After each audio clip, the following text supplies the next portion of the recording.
नमस्कार, मैं अर्जुन तुकाराम लाट टीजीटी हिंदी जवाहर नवोदय विद्यालय बरपेटा।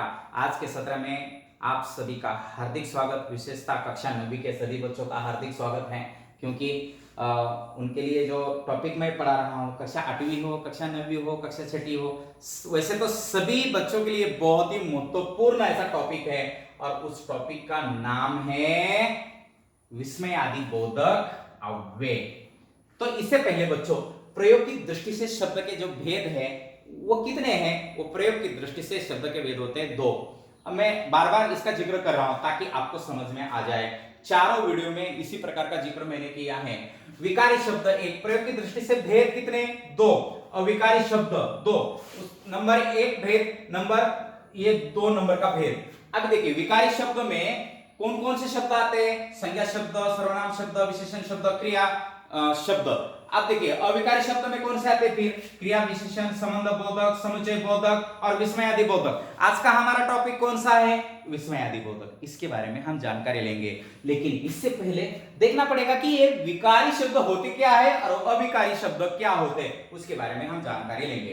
देखिए, विकारी शब्द, जिन शब्दों में लिंग, वचन, कारक, काल आदि के अनुसार परिवर्तन होता है। क्या बोल रहा हूं मैं? ध्यान रखिए, बार बार परिवर्तन होता है, वे शब्द विकारी शब्द होते हैं। विकार मतलब परिवर्तन। हम बोलते हैं ना, क्या विकार हो गए? बीमार भी है गए तो एक विकारी है। हमारे शरीर में क्या परिवर्तन हो गया है कि नहीं?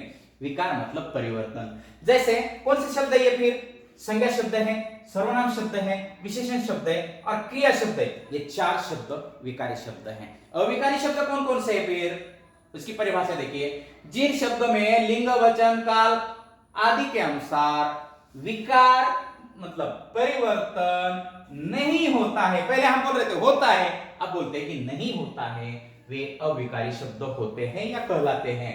अब कौन से ये? 1 क्रिया विशेषण, 2 संबंध बोधक, 3 समुच्चय बोधक और आज का टॉपिक महत्वपूर्ण जो है वो है विस्मय आदि बोधक। छी वाह, कितनी गंदगी है, छी। तो विस्मय आदि बोधक, इसको द्योतक भी कहा जाता है। जिन अव्यय शब्दों से, इसकी परिभाषा देखिए, जिन अव्यय शब्दों से बोलने वाले या लिखने वाले के, क्या बोलने वाले या लिखने वाले के विस्मय मतलब भाव, विस्मय, हर्ष, शोक, लज्जा, व्यथा, घृणा आदि मनोभाव प्रकट होते। कभी कभी बोलते समय गुस्सा आ जाता है, हमें गुस्सा प्रकट होता है। कभी कभी हम बोलते समय हंसते हैं तो हंसना ये हमारा भाव प्रकट होता है। कभी कभी हमारे मन में घृणा आती, छी कितना गंदा है कि नहीं? तो कभी कभी हमारे मन में उसकी सुंदरता को देखकर भाव निकल, वाह कितना सुंदर है ना? तो इस प्रकार का भाव, मनोभाव प्रकट होते हैं। उन्हें विस्मयादि बोधक या द्योतक कहते हैं। कई प्रकार के ये होते हैं, होते हैं, ये कई प्रकार के होते हैं। मतलब इनके प्रकार कौन कौन से हैं, चलो हम जरा देखेंगे। अगर आपको परीक्षा के लिए तो इतने ही है, उदाहरण हो गए तो हो जाएगा, लेकिन हम उसके प्रकार भी देखेंगे। मतलब कई प्रकार के होते हैं। कौन कौन से होते हैं? नंबर 1 हर्ष, हंसने वाले कौन कौन से? वाह, क्या खूब, है कि नहीं? क्या खूब। शोक, कभी कभी दुख होता है तो भी हम अपने हाव भाव प्रकट करते हैं। मतलब हाय बहुत अच्छा था, उफ ये कैसे हुआ, ओफ बहुत, मतलब दुख को व्यक्त होता है। तिरस्कार अगर किसी का करना है, छी क्या आदमी है, कितना गंदा है, हिक हट धित धिक्कार है, ऐसा काम हम नहीं करेंगे। स्वीकार बोधक, अच्छा, ठीक, जी जी, जी हाँ। विस्मय, ये विस्मय बोधक, अरे ओहो है क्या, इस प्रकार के।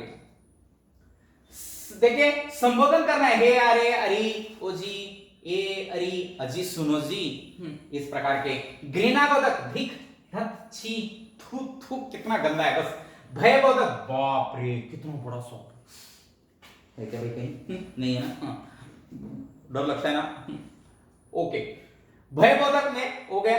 बाद में सूचना बोधक, बच्चों होशियार, सावधान, कोरोना दिनों दिन बढ़ रहा है, मास्क पहनो।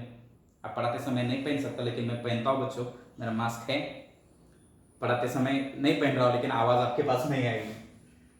तो ये इस प्रकार है। और इसके बारे में जो महत्वपूर्ण जानकारी वो देखिए, छोटा सा टॉपिक है, मैं पहले बोल रहा हूं कि छोटा सा टॉपिक है, और इसकी जानकारी विस्मयादि बोधक कौन कौन से, हर्षबोधक, शोकादि बोधक है, तिरस्कार बोधक है, विस्वीकार बोधक है, विस्मय बोधक है, साथ ही साथ संबोधन बोधक है, घृणा बोधक है, भय बोधक है और सूचना बोधक है। ये प्रकार के विस्मयादि बोधक अव्यय हैं। इतने सारे शब्द मैंने दिए हैं, एक बार आप पढ़ भी सकते हैं, देख भी सकते हैं, सुन भी सकते हैं।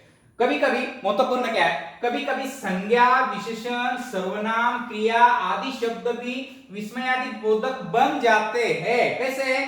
संज्ञा राम राम राम, कोई संकट आ गया तो राम राम राम राम, भाव प्रकट होता है, शिव शिव शिव शिव, हरे हरे, बाप रे, बाप तो संज्ञा है तो फिर बाप रे, साप। विशेषण सुंदर, अच्छा, खूब, भला, ये देखिए ये विशेषण शब्द है, लेकिन ये भी हमारे भाव प्रकट करने में काम आते हैं। सर्वनाम यही, कौन, क्या, इतना, कौन, क्या, कब, हम कोई घटना घटित होती है तो ये सारे जो 6 ककार है वो सारे आ जाते हैं। क्रिया कल, आज, जा, चुप, आ गए, चल हट, जियो, खुश रहो। तो देखिए महत्वपूर्ण में पदबंध, उपवाक्य तथा वाक्य भी कभी कभी विस्मयादि बोधक के रूप में प्रयुक्त होते हैं। जैसे इतना बड़ा सांप, बुरी बात, इतना झूठ, ये सारे हमारे भाव है। कभी कभी विस्मयादि बोधक का प्रयोग संज्ञा के रूप में भी होता है। जैसे गरीब की आह मत लो, हाय हाय मत करो, इस प्रकार के वाक्य भी विस्मयादि बोधक बन जाते हैं। तो विस्मयादि बोधक बहुत छोटा सा टॉपिक है, ये शायद 5 या 10 मिनट का होगा, लेकिन इससे संबंधित जो आपको मैं गृह कार्य दे रहा हूं वो गृह कार्य देखिए, विस्मयादि बोधक अव्यय किसे कहते हैं उदाहरण देकर स्पष्ट कीजिए। ये अभी जितने भी मैंने दिखाए हैं महत्वपूर्ण बातें तो आपको ध्यान रखने के लिए है। साथ ही साथ विस्मयादि बोधक अव्यय कौन से हैं, ये 9 मैंने यहाँ भेज दिए। उसके बाद विस्मयादि बोधक से संबंधित परिभाषा और ये उदाहरण दीजिए, हैं? ये आपका प्रश्न का उत्तर तैयार हो गया। ये महत्वपूर्ण बातें ध्यान रखिए और ये गृह कार्य ध्यान रखिए। निपात के बारे में दूसरे वीडियो में बहुत मैं विस्तार से जानकारी फिर से देने वाला हूं। और यहाँ मैं आपको बहुत बहुत धन्यवाद देता हूँ। ये पाठ आपने सुना, समझा और आप सुनेंगे, पढ़ेंगे और देखेंगे भी। तो 84748722 में जरूर मुझे कहिए कि सर ये पाठ से ये प्रॉब्लम है, ये पाठ से ये समस्या है, या ये पाठ मुझे ऐसा लगा। ओके, धन्यवाद।